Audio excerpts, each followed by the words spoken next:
ৰাজ্যত তিনিটা চৰকাৰী বন্ধৰ দিন সলনি শংকৰদেৱ তিথি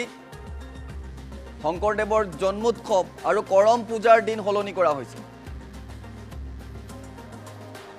18 আগষ্টৰ পৰিৱৰ্তে 16 ছেপ্টেম্বৰত শংকৰদেৱৰ তিথিৰ এতিয়া বন্ধ ঘোষণা কৰা হৈছে 27 আগষ্টৰ পৰিৱৰ্তে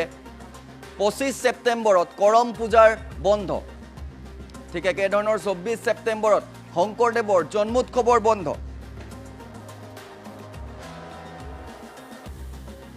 জনাই গৈছো এই মুহূৰ্তত অতিকৈ গুৰুত্বপূৰ্ণ খবৰ কিয়নো এতিয়া ৰাজ্যত তিনিটা চৰকাৰী বন্ধৰ দিন সলনি কৰা হৈছে শংকৰদেৱৰ তিথি শংকৰদেৱৰ জন্মোৎসৱ আৰু কৰম পূজাৰ দিন সলনি কৰা হৈছে ৰাজ্য চৰকাৰৰ ফালৰ পৰা এই বিশেষ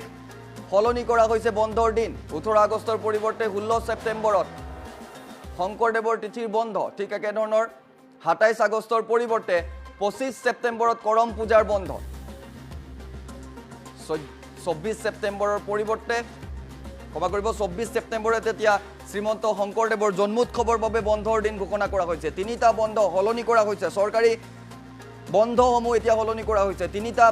বন্ধ এই মুহূৰ্তত সলনি কৰা হৈছে শংকৰদেৱৰ তিথি শংকৰদেৱৰ জন্মোৎসৱ আৰু কৰম পূজাৰ দিন সলনি কৰা হৈছে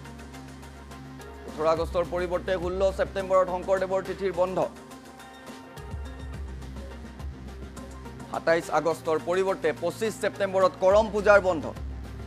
ঠিক একেধৰণৰ 24 ছেপ্টেম্বৰত শ্ৰীমন্ত শংকৰদেৱৰ জন্মোৎসৱৰ বন্ধ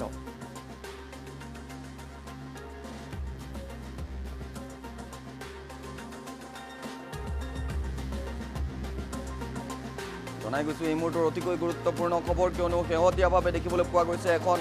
বিশেষ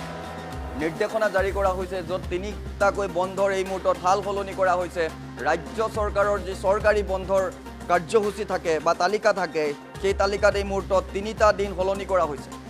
শংকৰদেৱৰ তিথি শংকৰদেৱৰ জন্মোৎসৱ আৰু কৰম পূজাৰ দিন সলনি কৰা হৈছে 18 আগষ্টৰ পৰিৱৰ্তে 16 ছেপ্টেম্বৰত শংকৰদেৱৰ তিথিৰ বন্ধ ঠিক একেধৰণৰ 27 আগষ্টৰ পৰিৱৰ্তে 25 ছেপ্টেম্বৰত কৰম পূজাৰ বন্ধ 24 ছেপ্টেম্বৰত শ্ৰীমন্ত শংকৰদেৱৰ জন্মোৎসৱৰ বন্ধ এতিয়া পালন কৰা হৈছে সলনি কৰা হৈছে তিনিটা বন্ধৰ সময়সূচী